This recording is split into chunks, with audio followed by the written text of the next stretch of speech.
గాజువాకలో ఉద్రిక్తత చోటు చేసుకుంది. జీవీఎంసీ గాజువాక జోనల్ కార్యాలయంలో సంచలన ఘటన. డంపింగ్ యార్డ్ అంశంపై నిర్వహించిన సమీక్షా సమావేశంలో అనూహ్య ఘటన చోటు చేసుకుంది.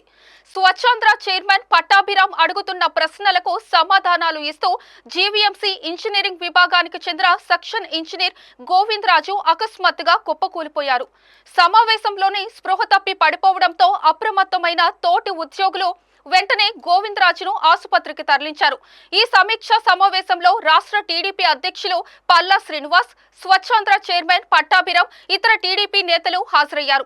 అయితే డంపింగ్ యార్డ్ వ్యవహారంలో జరిగిన పరిణామాలపై టీడీపీ నేత పట్టాభి ప్రశ్నలు సంధిస్తున్న సమయంలోనే ఈ ఘటన చోటు చేసుకోవడం రాజకీయ వర్గాల్లో చర్చనీయాంశంగా మారింది. ప్రస్తుతం గోవింద్ రాజుకు వైద్య చికిత్స కొనసాగుతుంది. ఆయన ఆరోగ్య పరిస్థితిపై పూర్తి వివరాలు ఇంకా తెలియాల్సి ఉంది.